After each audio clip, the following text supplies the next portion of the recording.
So everybody, welcome back from break. Again, I'm Andrew from MIT Raise. We've got our next panel, which is the News and Education in the Era of AI panel. I'm very happy to welcome first Max Liu. I'll have you introduce yourself once we get going. We have Beth Daley, Executive Editor from The Conversation, Nancy Barnes, Editor from the Boston Globe, and Susan Goldberg, CEO of GBH, and Elena Glassman, Assistant Professor at Harvard University. So go ahead, Max. Wonderful. Hey, everyone. Can you guys hear me? Yes. All right. My name's Max. I'm an engineer by training. I worked in the news industry for a few years, Los Angeles Times, Bloomberg, and returned to Harvard to pursue a PhD in engineering 2 years ago. And I'm just super privileged to moderate today's panel discussion on news. So, as we all know, news to most of us is an important way about how we learn about the world, about the community. News is, like many other industries, affected heavily by AI, and news plays a huge role in education. So I'm super thrilled to have a discussion with our panelists today on this important topic. First of all, I do want to start with a quick round of polls to see polls to get a sense of the audience. Who gets most of their news from social media? Please raise your hand. If you get most of your news from social media, raise your hand. Okay, thank you. If you regularly go to news websites or use news apps for news, please raise your hand. Okay.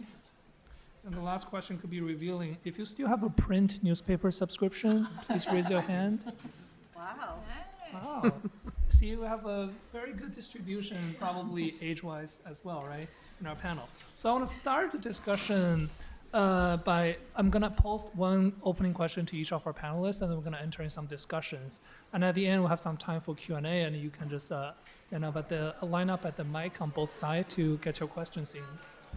So I want to start with Nancy. Nancy, you lead the Boston Globe, which has more than 150 years of history covering the city and the nation and the world. From your view, leading the Boston Globe now, how has the role of the Globe evolved over the past how many years, and in the recent technology change? How has the role evolved in terms of providing public knowledge? Thank you for that really easy question. So there are a couple of different types of change that I want to talk about. One would be staffing. So at its peak, at the peak of the newspaper industry, the Globe had 500 journalists and bureaus around the world and elsewhere in a big Washington bureau and elsewhere.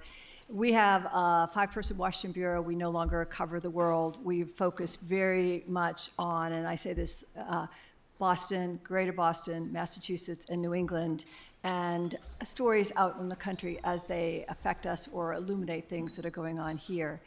But the amount of news that we provide and the way we cover the news it's changed dramatically.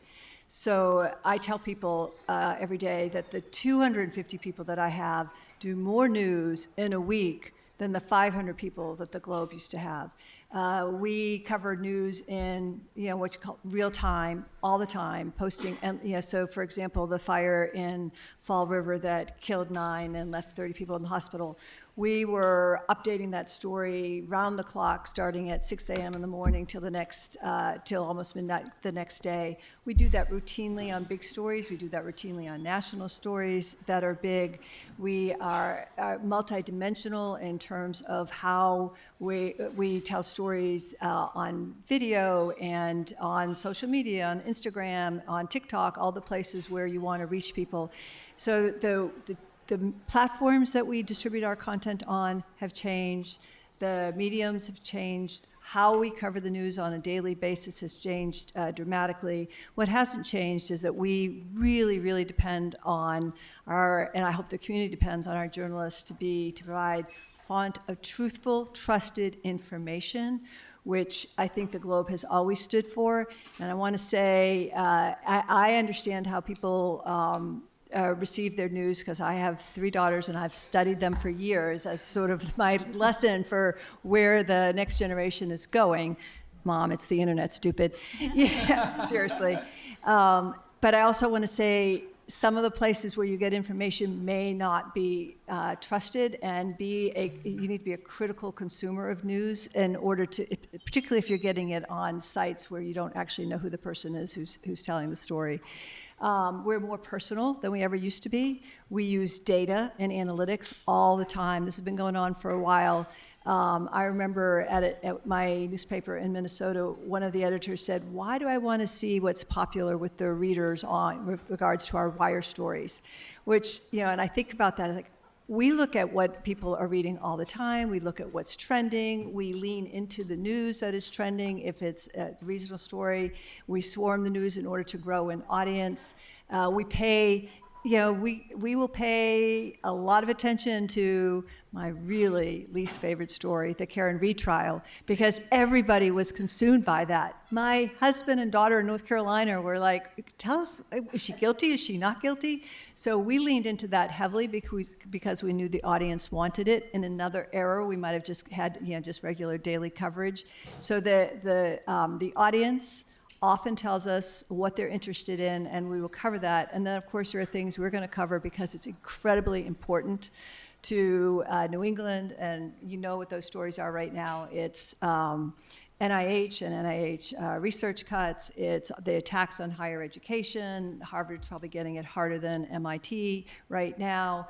It's immigration and deportation. It's economic because of all of the hits that are coming to an economy in Massachusetts that was already incredibly I wouldn't say it's fragile, but it's a really difficult place for people to live because it's so expensive. I heard this morning at my news meeting the average cost of a home hit $1 million this week.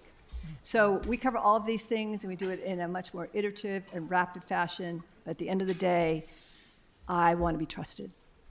Thank you so much. There's so many good points, and there are definitely two I'm going to revisit coming back later. One is, how do you have less people doing more work, and how do you see AI impacting that? And the other one we're going to talk about is the cost of verifying information these days. Beth, I want to turn to you next. The conversation that you run is very interesting. It's journalism, but it's produced by scholars. Tell us more why, we're already overwhelmed by information. Why do we still need the conversation? And tell us what's most challenging working with professors in producing journalism. Yeah, sure. Thanks so much. I should ask everyone, because not everyone has heard of us. Has everyone, who has heard of the conversation? Raise your hand. Yeah, not too many. We're kind of invisible, and I can get in chat. So let me give you a 2-minute overview. So the conversation is 10 years old. I run the US version of it. We're actually in 10 geographies around the world. And it's born out of the fact that as newsrooms declined and reporters left, that expert journalists who really study the subject, I was a science journalist most of my life and know science really well, no longer could, they weren't in the newsroom anymore, so it was very difficult to cover science, deep topics very, very well. So the conversation was born, this very visionary guy, not me, who said, why don't we actually go to the experts who really know what they're talking about, all the researchers in the universities. And he trotted over to the universities, and all the researchers said, yeah, we really would like to write for you. But if you're a researcher, I will just give a little hint, and if you're not, a lot of researchers writing for the general public have a little bit of a difficult time. They use big jargon, they use very big words, and no one understands them sometimes. So as a result, I have about 40 people, most of whom are editors, very subject-specific editors, who collaborate with those scholars to write for the public interest. So when should someone go to the conversation instead of going to, I don't know. Yeah, that's a great question. So we don't break news. That's Nancy's amazing job in GBH. There, well, you do so much, investigative to PBS Kids, to news. What we really do is provide context and comparison. So we do explanatory journalism, we do analysis and expert commentary. And that's what, and we break research news. So if there's something happening in some journals, and there's hundreds of thousands of journals that no one heard about, such as we recently broke a story that someone discovered a new color of blue. That's very important for the world of science. We report on that. We're often the first person to break it. But the explanatory journalism really comes as a result of we look at the breaking news. When Russia invaded Ukraine, for example, everyone was calling Ukraine the Ukraine. And so we said, why don't we do a story about appropriation? You know what I mean? And start looking at why is that? What does that mean? And invariably, there's a scholar studying something, including, I just said outside, we got a request from a republisher to do a story about how really loud rock bands affect big aquariums in a bar because they're a local news outlet, where they're a local news outlet doing a story. So that's our bread and butter, really.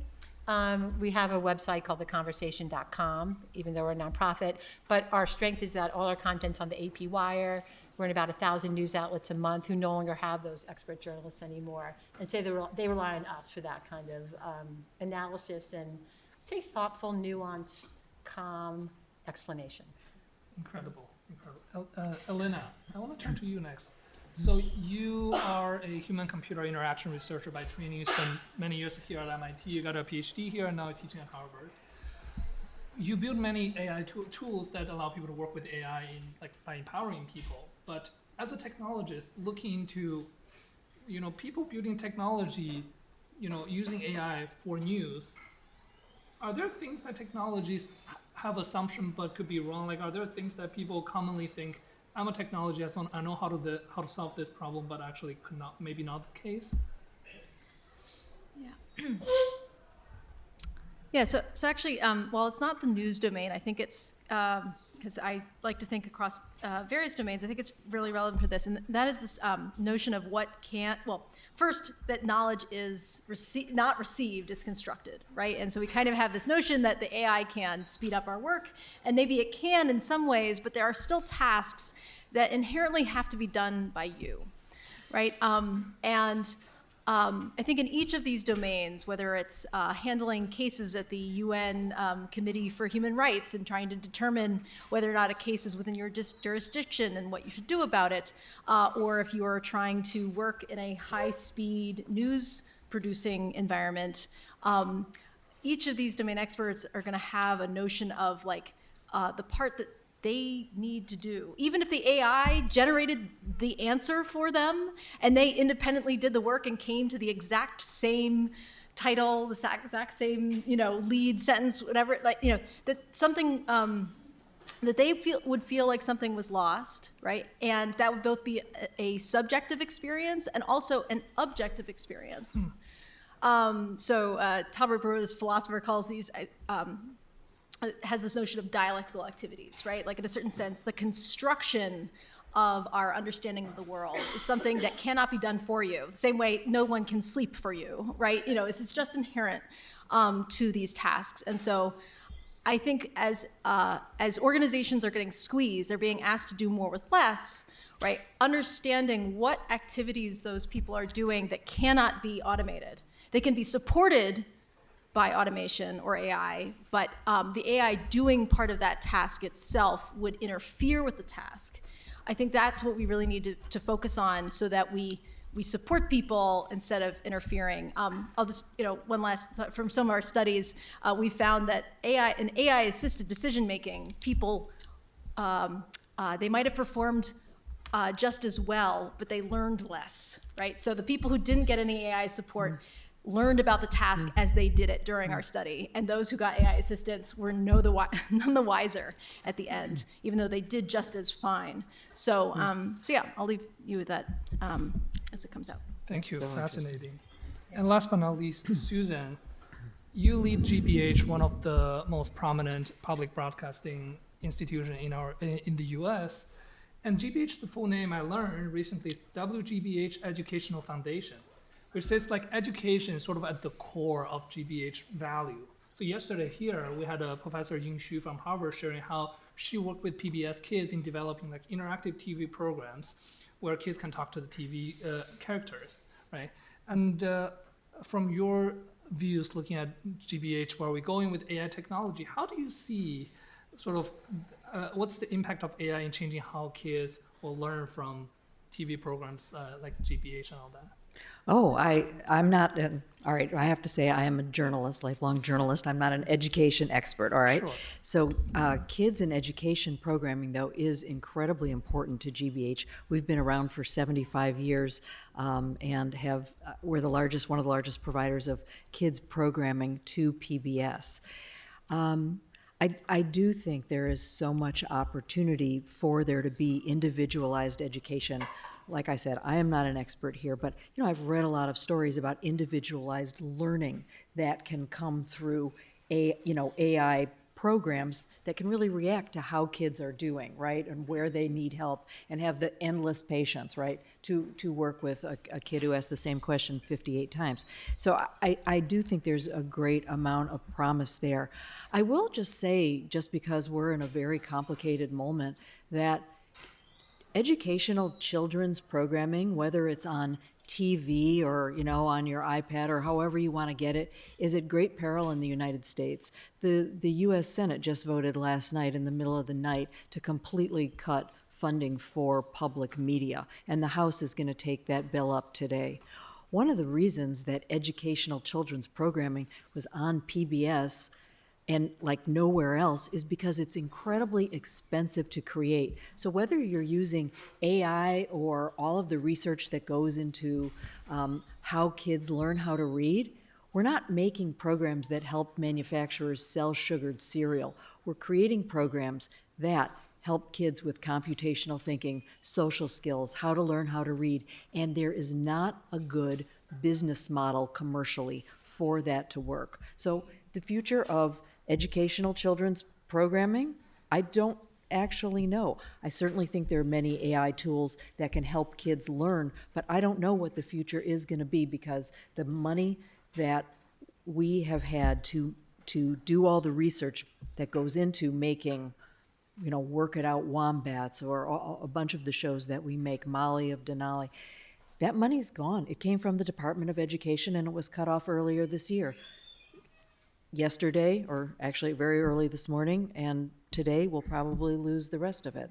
So it's a challenging time. I mean, GBH is going to survive this moment. We will continue to make some of the biggest shows on PBS. We will continue to report local news in the community. We will continue to be involved in kids and education, but it's going to change. Remind us how many kids or people watch those programs. Do you have a scale? Oh, you know what? I don't actually. I mean, it's many millions of kids all over the country. The other thing that we do with education is we have a program with PBS where we create educational material for teachers. So we do this ourselves. We scrape all of the material that we've made, all the history documentaries, all of the stories that we've told, and we collate it for teachers in a way. So if you wanted to teach about the War of 1812 and you want it to be right, and you want it to be not just from a book that you're assigning, but text, photos, audio, video, you can go to PBS Learning Media as a teacher,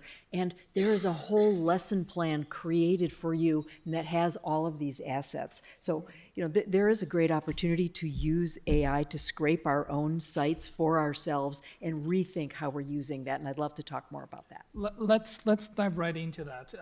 So I want to begin by having this first part of discussion about what in your respective, perspective, what excites you about AI the most, solving the challenges, bringing new opportunities, and what concerns you the most?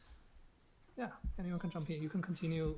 No, and I'll let somebody else. They've been heard from me enough now. Somebody else should start. So can I just jump in from please. the news perspective? So I'll start with what scares me the most. All right, so certainly like the visual media is so ripe for manipulation. Fake videos seem so real that it's easy to fake a photo. So in the visual space, I'm very worried about the misinformation and distortion of truth through visual journalism.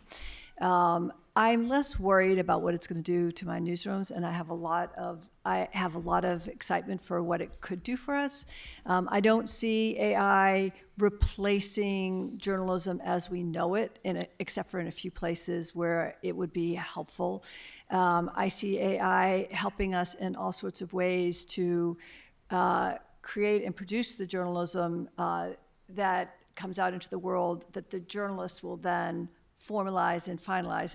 And some of it is production. The work of putting out a newspaper online, on a mobile phone, in print is very production oriented. Anything that can help me do lower end work for the journalists so I can free them up to do higher end work is going to be really welcome. Our journalists still plug in keywords for search, so that's incredibly important. We've been using AI for scraping websites for data for our investigative teams for years. We use AI to synthesize audio editing, to synthesize video editing. You've seen it for years in terms of like word processing and word check. I do think newsrooms in particular across the world are now using it to provide scrapers of their own information, to serve the public by saying, hey, you want to know something about Karen Reed? Here's what we could tell you happened in the trial. There are all sorts of really great uses of it going forward. We have to be really careful, and we have to make sure that there's a human steward over it. And the one place where I see it as replacing, so in all these small communities, you don't have anybody covering school boards and town halls and all of that. You could have a video camera that then is translated and distributed to an entire community, covering these places that nobody else is covering right now. And that is replacement, but it's a public service. Elena, do you have? I'll go. Okay. Yeah, so I'm really excited about AI, and of course concerns too. We're already. I'm going to talk really briefly about the journalistic part, but then I want to talk about the scholar part because that's my bias and specialty. You know, we're already experimenting a lot, trying with AI moderation for our comments. We're a scrappy. We're 40 people.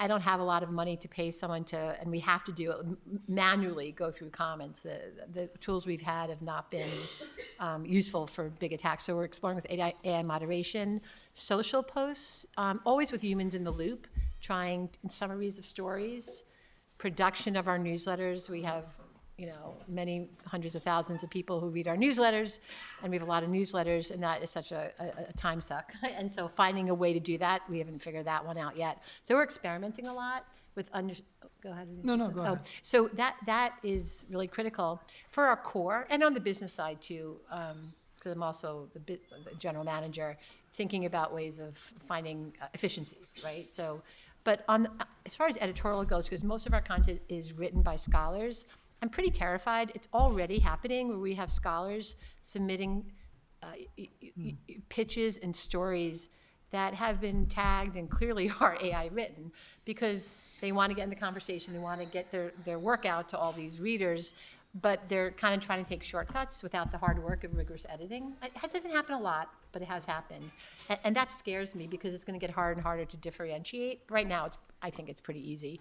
The other thing I'm worried about is journalists themselves who look to researchers and research in general through AI. Sorry, I'm not being clear. Like go to Google Scholar, for example, and say I want to study, fishing nets in New England and how they've affected right whales. What happens now, you can get all this AI information that pops up, and it can be hallucinatory or it cannot. It will get better, but I already see smaller news outlets who I talk to a lot of small news outlets around the country who are writing incorrect things based on those kind of summaries because they think it's right and because it's from scholarship. And it's really dangerous because there's so much fakery happening. I mean, amazing work happening in the scholarly journals and amazing research, but there's also a lot of predatory journals happening and academic papers that are written by AI. And it can be hard to differentiate to an average young reporter who's been out of school for a year and doesn't have perhaps a deep knowledge. So I ended with what scares me. You started with I just want to respond to this is the first time that I've heard of you noticing inaccuracies from people consuming the AI summaries, right? The AI summaries, because of the way that they're generated, they are kind of statistically typical in certain ways that make it much harder for us to notice when they are either objectively wrong or contextually inappropriate. The same thing can happen with answers that are just kind of extracts from existing websites and such. But anyway, thinking about the ways in which we can support people consuming information in a such that we're not putting them in almost an impossible task of noticing, right? And having the context, giving them the context necessary to judge, right? It's not to say that that we should put this all on the individual user, right? Like in a certain sense, we still have some responsibility to regulate the space. I shouldn't say regulate is a particular strategy, but like I don't want to say this is an individual problem, right? It's also, But yeah, I just want to say that one thing that I'm excited about with AI is that AI can find relationships that would be otherwise difficult to find, and we know from these theories of learning that when you have the juxtaposition of similar but varying things, it invites engagement, it invites curiosity and noticing, like, oh, what really did happen, right? There's slightly different accounts, and with the caveat that I think you brought up this morning, if I understood it correctly, that when we do have misinformation as well as or even disinformation in the same environment in which we have truthful information, some of that variation is that invites engagement helps people think critically. Yeah, like why did that event happen? Was someone trying? But it also maybe exposes them to variation that includes wrong information and might actually erode their understanding of what actually did happen. So I want to be very responsible. But anyway, this is recognizing relationships for a human to contemplate is one thing that I think AI can be very good at. I think what we're hearing is that the need for transparency and the need for human intervention are going to be the things that will help make this more trusted. I really worry about, at a time of great distrust and division in the nation where people are exploiting any error, even a human-made error, this just is like Pandora's box opening, allowing for exploitation of division and weaponization of fake information. I mean, when I used to be the editor and editorial director of National Geographic for about 8 years, and I was really struck, Nancy, by what you said about visual information. I mean, all of us use visual information, and I actually think visual information is taking up more and more mind share as imagery is used more and more to just transmit what's going on. We used to ask our photographers to submit literally every single shutter click. So they went on assignment somewhere and they took 100,000 pictures. Every single shutter click was transmitted to us at National Geographic so we could look at all of those shutter clicks leading up to the image that we wanted to use before and all of the shutter clicks after. And that was the way, with human intervention, that we made sure nobody put something into an image that what really wasn't there or took something out of an image that really wasn't there. And so that's human intervention in a computerized process. I just think that with AI and the sophistication of the tools to manipulate information makes it so much harder to do that, even with great care. But we will all have to take great care because, look, our reputations, all of our reputations, are built on trust and credibility. That's what cannot get lost. Fascinating. And I think all of you touched on this cornerstone here, which is trust, fairness, and transparency, which is at the foundation both, honestly, for news and for AI. And another quick poll of the audience. How many of you have seen an AI-generated image or picture? Raise your hand. Everybody. How many of you can confidently discern an AI-generated image versus a real one? Raise your hand. Like you can say, I'm very sure this is AI-generated. Not a lot. Right? Like, I think 90% of you put your hands down. Well, actually, you might not know if you've been fooled. Right. So I think the cost for all of us as individuals to verify if a visual or if an image is genuine or not, the cost is getting higher. It's getting harder to do that. At this moment, what should we do? Who do we what role do you think news organization would play? How can you guys make yourself more resilient to this kind of things? And how can technology help us to be more resilient when we don't know if we can trust the information in front of us or not? I mean, I think we have to keep experimenting. We've got kind of a walled garden, digital garden at GBH where we are really experimenting quite a bit with different ways that AI can help us. But look, we're going to try something with Opus AI where we're going to set it loose on our archives of our various shows, and we're also going to use its information on, well, what's working digitally, what's working socially. So if you set it loose on, our archive of Julia Child or our archive of Frontline.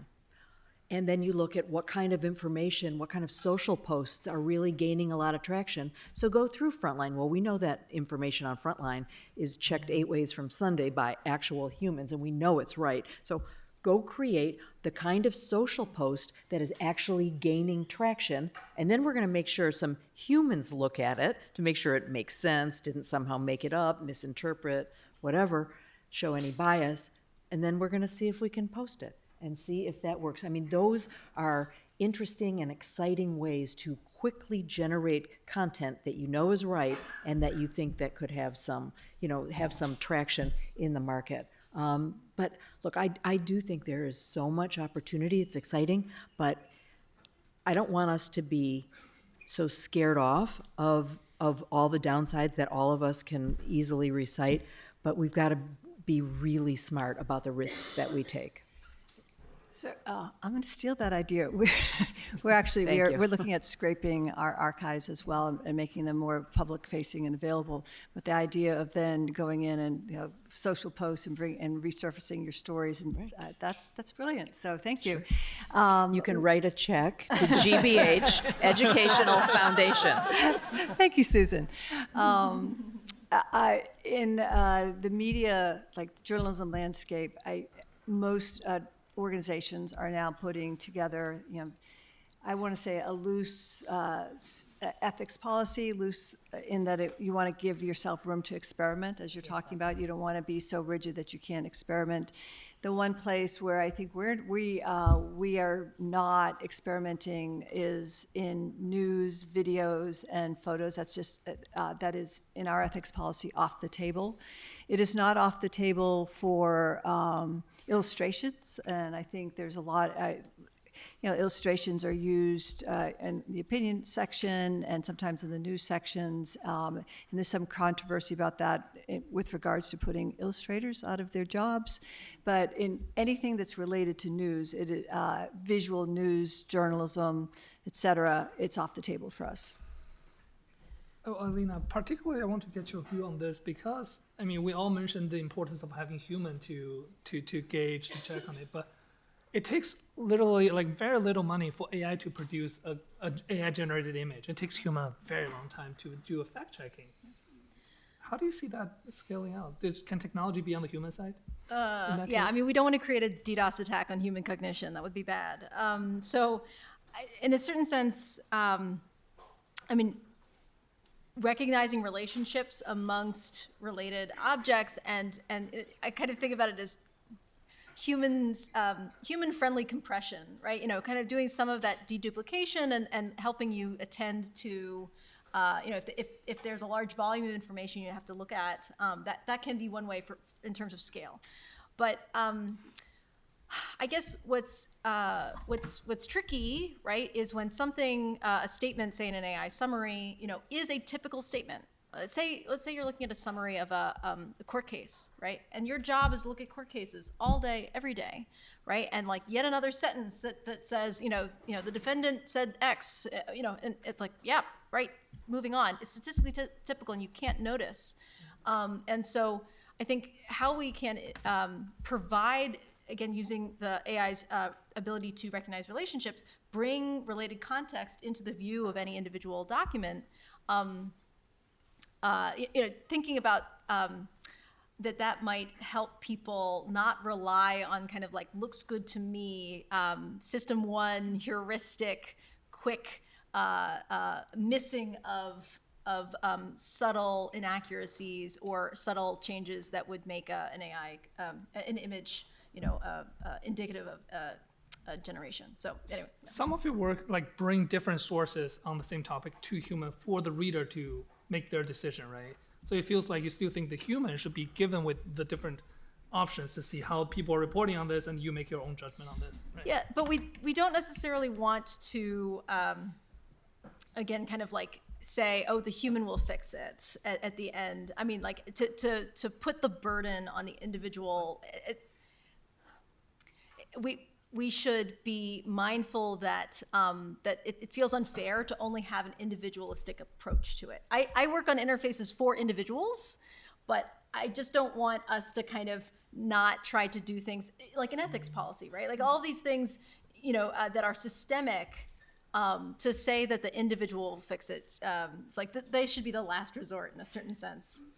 I think I think it's so interesting. I mean, and what you're working on is so important, Elena, because you're going to use AI to counter AI in some ways, right? Like it's really important. But I just want to go back to I think what both Nancy and Susan were getting at is also, journalism. We can use AI in journalism. We can have different.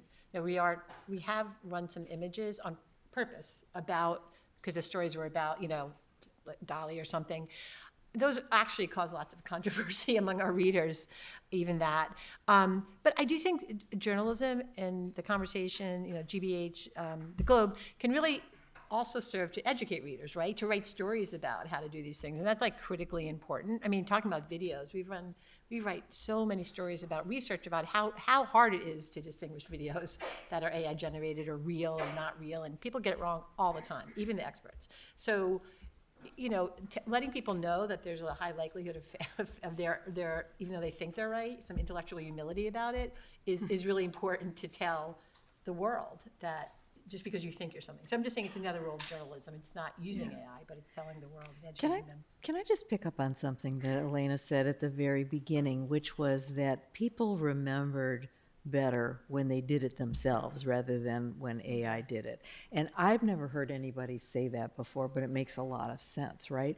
And it sort of gets to the humanity that we all still need to bring to bear, even in this AI age, because not only are we going to remember better, but we'll learn more. I mean, when I was a kid reporter at the Seattle Post-Intelligencer writing obituaries, because they stuck me on the obit desk, which was considered to be a bad, a learning job, that's where I learned that everybody has a story to tell.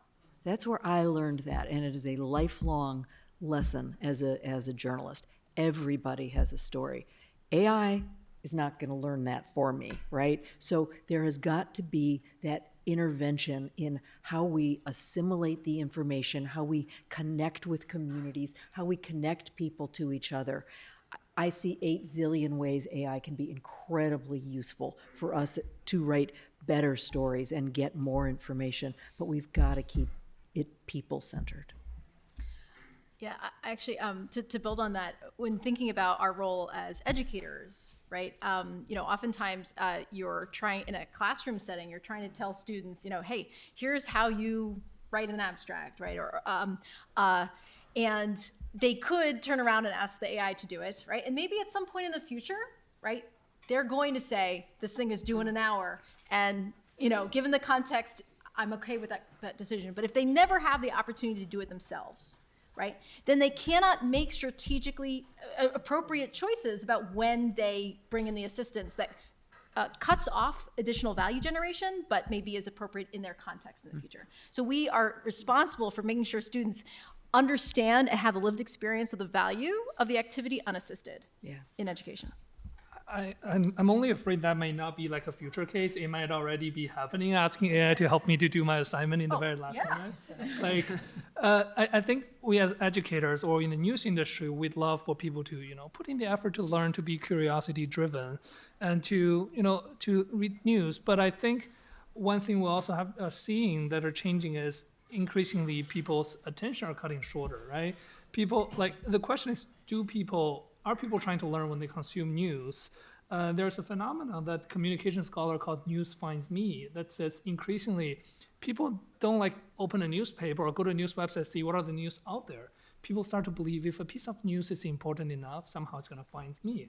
Whether shared by a friend or a push notification, like it's going to come to me. And as I scroll my social media, I'll just be informed automatically. How much does that trend concerns you, or how much have you thought about that and playing into that strategy?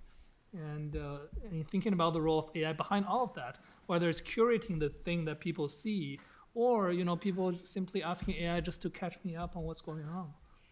I mean, I think it's AI related, but it's meeting people where they're getting their news, right? And so that is a big trend in journalism these days. That's all the rage in foundations is like working with influencers, right? And sure, there's an AI component to that, I'm sure, but it's this idea of creating an in-house influencer that people will go to your site because they're so thrilled. It's partnering with like-minded influencers who are already giving a large audience information that is like yours and telling them, hey, here's some other good information like yours. The third part is actually more controversial and ethically interesting, is do you pay influencers who have enormous audiences, but who just simply will say what they're told to if they're paid with disclosure? And I think AI is already embedded in a lot of that, and all the algorithms, but I do think that's, it's sort of reiterating what you're saying.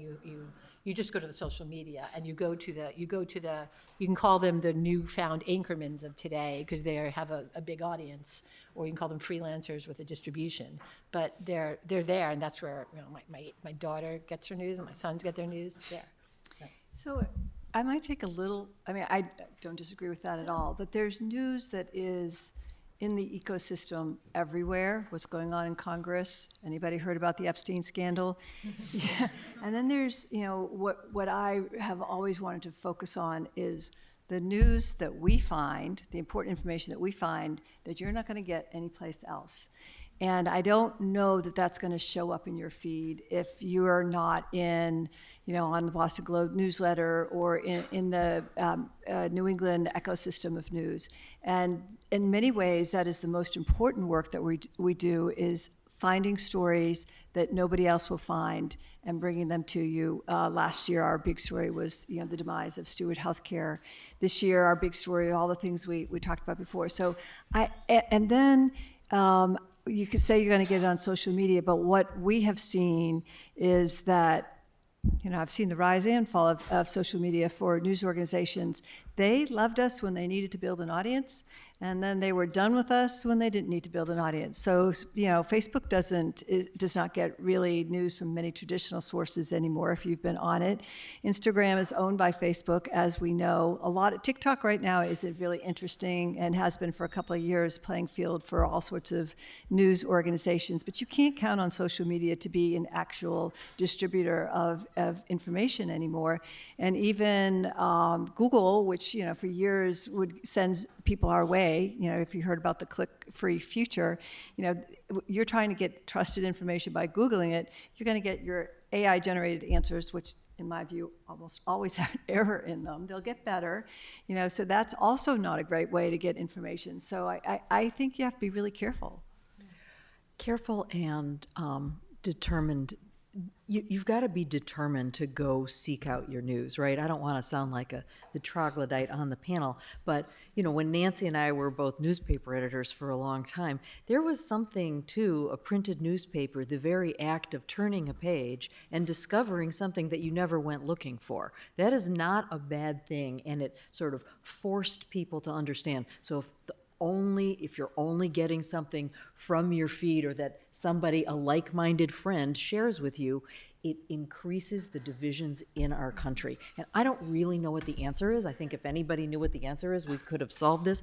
But somehow we've got to be able to make sure people are getting all kinds of news they didn't know about. That's sort of the definition of news, right?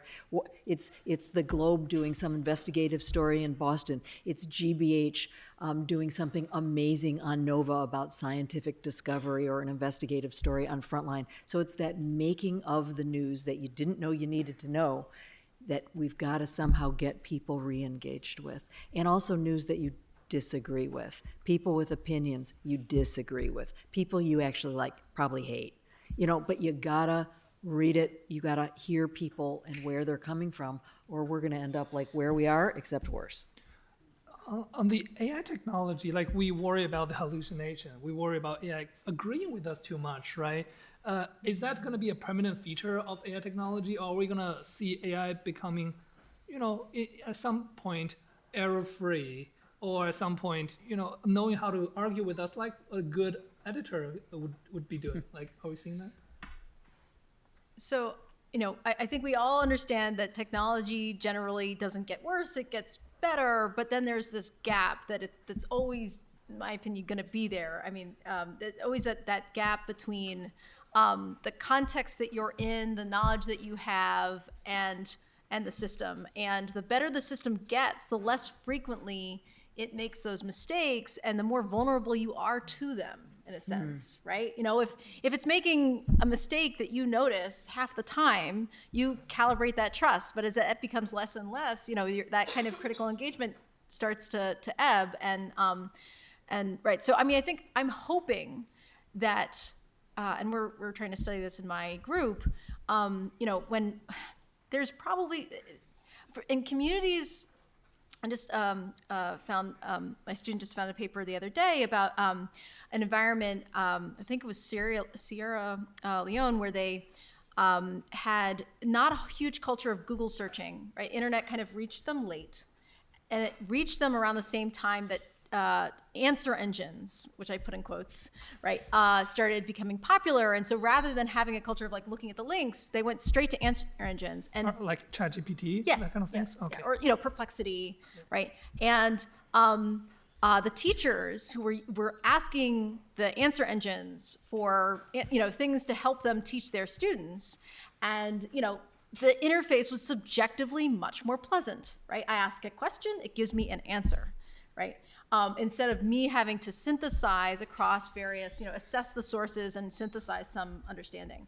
And so when we know that something is like, I don't know, it's almost like a chocolate chip cookie, you know, it's like, it tastes so good, right? To tell people like, you cannot have that can feel almost like paternalistic, right? And unrealistic as an approach. But I'm hoping that we come to understand that like, there are certain things that like, you know, it feels good, but is not the right thing to do. So maybe that's a cultural thing. Well, and it also gets to the need for media literacy, right? Really understanding mis and disinformation. We've done a rotten job as media generally, I think, helping people understand what's right, what's wrong, where are the red flags for like, this story seems too good to be true. Well, here, you know, well, it might be. You know, here are the things you should look for. We really, and this especially is true for younger people, we've really got to figure out a better way to help people understand how to tell something real from something not real. And, you know, all of us, not just for kids either, for everybody. That's where I think, that's why earlier I was also talking about the individual versus institutional perspective. I think for any individual, whether you are media literate or not, the cost for you to verify if a piece of information is real or fake is just getting harder and harder. Like you can't reach the source directly. You have to almost like turn into an institution you trust. Whether it's the Boston Globe or a different institution, or AI might be my institution I trust. Do you see a future where in the future people turn more into the institution they trust, and you as institutions, the goal is to continue building the trust with your base, but does that risk also alienating the people who they don't trust you? Right? I think that's a great question, and it's interesting. We have a conversation in Indonesia who's very social first, and we have really interesting conversations, and one was this morning actually, and they said, you know, we're thinking maybe we stop doing stories and we just feed the AI. Yeah, and that will improve people. I mean, it was a provocative statement, right? I don't even know how you would do it or what but she said it, and she's like, that's because people aren't going to our website anymore. They're not looking for we have evidence-based, so can we kind of supercharge Perplexity, even though Perplexity is grabbing everything from everywhere, you know what I mean? Or supercharge a trusted AI kind of to get that information and then deliver it. And certainly there's tools out there, right? They're trying that pro rata and things like this. But I know it's really interesting when you start thinking about where people get their information then and where news organizations are right now. And it seems there's a lot of things to do to get there. And the only thing I was going to say, because I thought Nancy brought up such a good point about people, or I think you did too, Susan, discovering really good stories that are really important, evidence-based. And, you know, it's like a question for Elena in your work, like, how do you make that happen, right? Maybe it is dangerous with influencers, I totally agree. It may be necessary, but how do you make sure that information gets out? If you look at the Pulitzers every year, which the Globe has been amazing at getting so many all the time, half the stories I've never read. They're in these little tiny nonprofit newsrooms that like no one reads, honestly. So how do you get like really good information out? You know, and I'm speaking rhetorically right now because I don't have an answer. Yeah. I think you have to be really careful about who's your trusted source. I mean, one of the things we know is, I want to be a trusted source to everybody, regardless of your political leanings. people think that you are a middle to left leaning news organization, that erodes trust.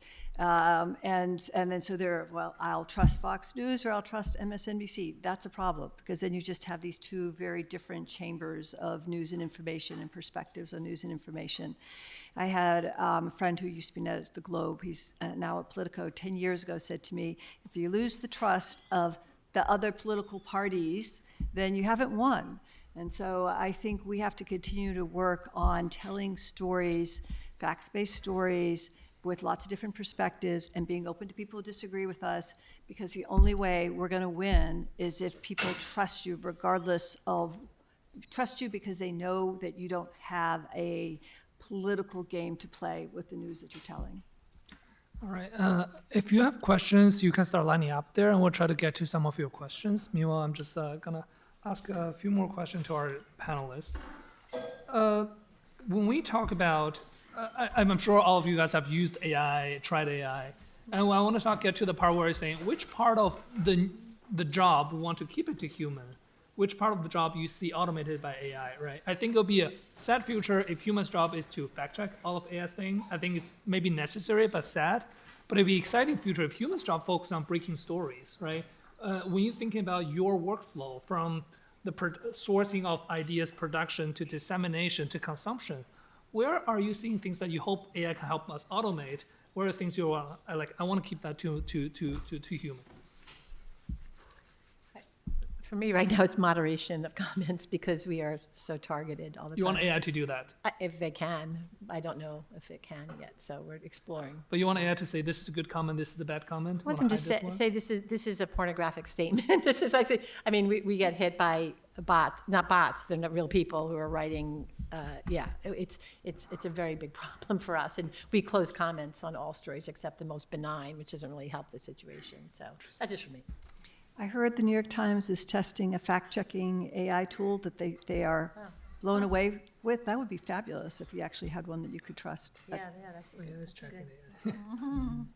I mean, I guess any kind of reporting that you've done where AI can, as Elena said, look for interesting relationships. I was just on a panel with a very local news publisher who was saying, I don't see anything that AI could do for us in our community because we're just out there reporting really local stories. And I said, well, what about if you gave AI all the crime reports, all the police reports that have occurred in your community over the last 5 years, and AI analyzed how it changed or where it changed or what was happening? I mean, that a human could do that, but that could take like forever. So why not at least have AI take a first run at something like that? So I think there's so much opportunity of taking human reported things and then like crunching, looking for relationships a person might not notice. All of that stuff is great. I think that's such a good idea. You could have like, what's the best dog name in your community too, right? Anything, We actually have tried that a little bit at early times, feeding a bunch of data to AI and try to find stories.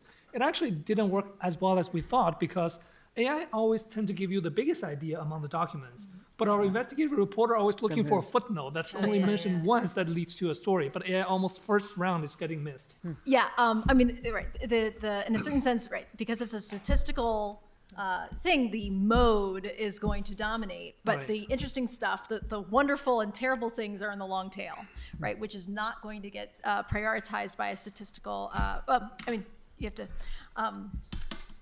Yeah. We have to build technology to get there, to break the long tail. Or maybe Yes, and to make that long tail visible to humans, you Right. can recognize, right, statistical properties of something doesn't tell you whether it's really great, really interesting, or super boring. It just, All right, thank you. So let's take questions two at a time. So tell us your name quickly, where you're from, and what's your question? Hi, I'm Grace. I'm a PhD student at U Chicago doing research in a very similar area, and I think this was a really amazing conversation. My question is regarding meeting people where they're at. As you guys have previously mentioned, like many people get their news sources from many different places, and people's cognitive bandwidth when it relates to how easy it is for them to do the fact checking. What are some of your perspectives on meeting people at these different stages in terms of their comfortability with verifying or fact checking, or even if they're already very ingrained within one side of the political spectrum? I mean, I think we have to meet people where we're at, right? There is no point in creating a great show for linear television, meaning like old-fashioned television, if the number of people reaching our content through linear television, it's smaller every day, right? Today is Thursday. It was bigger Wednesday, and it'll be smaller tomorrow. This is a line that's not going to change. However, we can take that content and put it on YouTube. We can break it down in different ways for all of the different platforms. So I am all about meeting people where they're at. I also think that we talked a little bit about attention span. Look, there are attention spans are getting shorter, but we have a lot of success with long-form content, long-form documentary content on YouTube. So I think young people in particular get a little bit of a bad rap on that. But I want to meet everyone where they're at, and then hope I can entice them into using our content in all the different ways. Thank you. Go ahead. Yes, good afternoon. My name is Israel Balderas. I teach First Amendment law and journalism at Elon University. I'm also a former TV journalist. A few weeks ago, the Supreme Court, in a case, ruled that governments can impose age verification on websites, lowering the threshold of how the First Amendment scrutinizes government regulation. In a world of AI, I'm very curious how you all are assessing the threats of AI on the First Amendment. I'm thinking about AI-mediated access that could destroy anonymous speech, or AI threat assessments of what the government now considers threatening speech, incitement to violence. We have a government at Washington, D.C. who sees a lot of your work as incitement. So I'm curious if your organizations are thinking about AI in the context of how it could erode some of the privileges you own. One of the things that I heard that really concerned me from the panel was using AI to identify AI. That power with the government really would concern me. So I'm curious what you think about that. Thank you for giving me something new to be afraid of. Exactly.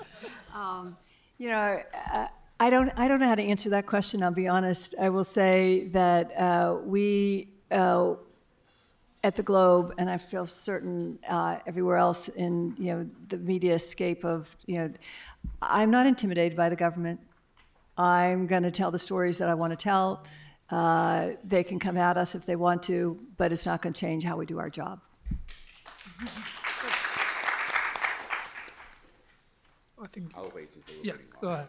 Thanks. My name's Brad. I'm been a journalist for 20 plus years. Now I'm on the faculty at UConn. Spent a lot of my career talking about like SEO and figuring out how to optimize search results and keywords and stuff. Now we're talking about like where we get our news. I see people search. There's Google mode, AI mode, and Google things are synthesized for us. Are you being affected by this, by people entirely just like skipping the links? Sometimes they show links, sometimes they don't. I think even when they show the links, people rarely click through. And this I see it. Do you see it increasing as trouble? Is there a model in which this is, we're still paid to do our jobs? How do we handle this? I mean, if you look across the media landscape, I'd say broadly, readership is going down. Audience is going, the reader, because in part, there's some news avoidance going on, news fatigue, and other forces at play. But we have seen it like it was overnight when, because we're ranked really high in Google search. And now they just grab our stuff and put an answer up, often wrong, but people don't go through the links. So I don't know the answer to it. And we're really thinking deeply about it because we got to come up with something. And that's why we think about influencers or trying to find other types of audience. So it's a really important question. I don't know how you guys are. Oh, I think this is sort of the next big cliff that everybody's about to go right off of, right? I mean, it's been interesting with technology, right? It's been a series of cliffs and adaptation and cliffs and adaptation. And I do think the AI synthesis of the answer, so people aren't clicking, how do we train people to go to the source information, right? I think that is a piece of it. Will people do it? I sure don't know. But I feel like we've got to have people understand the value of really seeing the people or understanding where that came from and who provided it and the whole thing.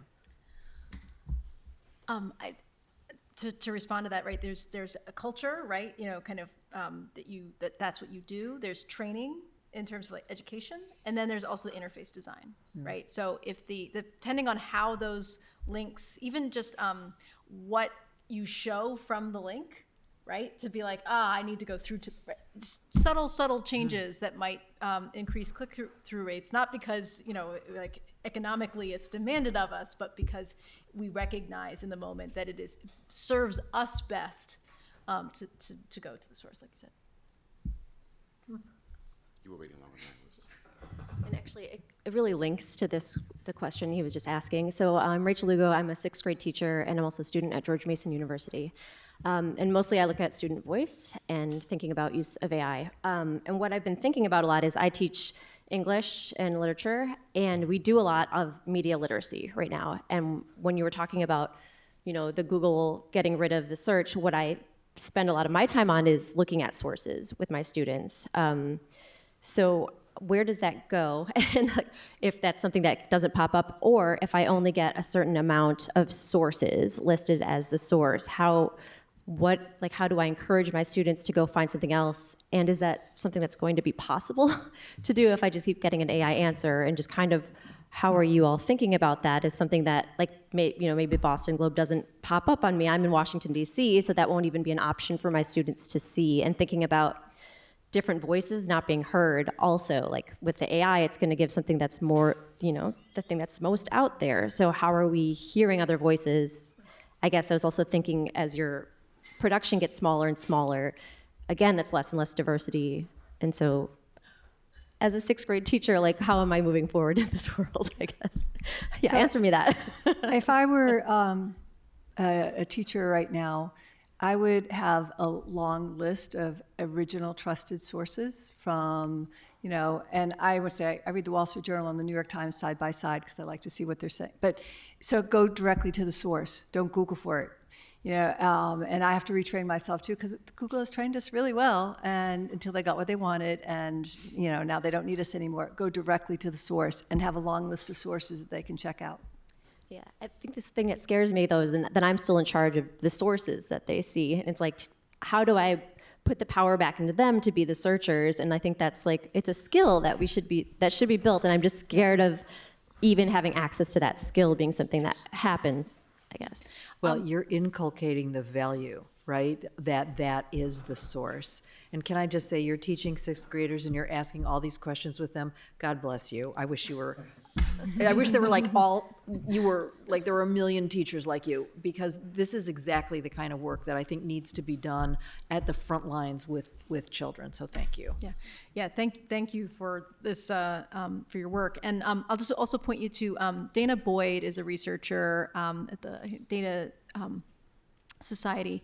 Anyway, she wrote a really provocative essay about kind of the dark side of media literacy. And she's not, I think, actually saying like, hey, we shouldn't teach this, right? But she was observing in some of her scholarship that students, when they were evaluating sources, they would be influenced by how much that source agreed with their preconceived notions, and right? So then you start getting people miseducating themselves from their trusted source, right? And so I think we want to help people do critical thinking, but be mindful that it's not like the end-all and be-all solution. So thank you. I'll have to take our last question. We're already over time, but sir, you got the last question. Sure, thanks. I'm Dr. Hassan Brown, a Chief Innovation Officer at a STEM Education and Workforce nonprofit. My question is, if we look over the past, maybe 50 or so years, over the decades, we can see the role that advertising has played in the nature of media and news, and as you look at like the ratios, revenue ratios, I think about AI similarly in that sort of like quality over quantity and the substance of what outlets are choosing to focus on. My question is, as we talk about that human to technology tension, the speed to be first to market, first to break a story, the benefits of AI, but then thinking about what is that, the implications for that. How do you kind of like fight that tension, right? So similarly to the advertising having an outsized role, I think, in media, thinking about AI, if the engine is to be first, speed over substance, what does that tension look like as we talk about centering humanity and those pieces within? They seem very much at odds with each other, so I'm curious how you all are thinking about that. That's a really interesting question. When you're talking, I was thinking about TweetDeck. We used to have like some years ago, and you would have like sources popping up from all over, and you would try to decide whether you needed to chase it or not. You still had to decide whether you needed to chase it or not. And speed is the answer to why we do so much more than we did 20 years ago. So I think that with AI throwing all this stuff at you, you're still going to need a human to evaluate whether it's something that they need to chase right then. Because if speed cannot be more important than accuracy. But speed is also a form of quality in the internet age, so you just have to balance the two. Yeah, I was just going to say, I've been a journalist my whole life, 45 years career, and there's always been that struggle between be first or be right? And that's how we used to talk about it. Do we want to be first or do we want to be right? And I think we want to be right. I mean, that's got to be the answer every single time. It's just what she said. And so whatever are the forces that enable speed, that's great. But there's no sense. It doesn't work. It doesn't matter if it's wrong. You are giving people nothing. You're giving them garbage or worse than garbage. So it's got to be right, however it is enabled. But hey, being fast too is good. Thank you. Well, I think we still definitely have more questions than answers we have. This is just like the tip of the iceberg, and we're hoping to have more opportunity to discuss how AI is impacting news and education. But thank you everyone for coming, and thank you so much for participating in today's panel. Thank you. Great job. Thank you.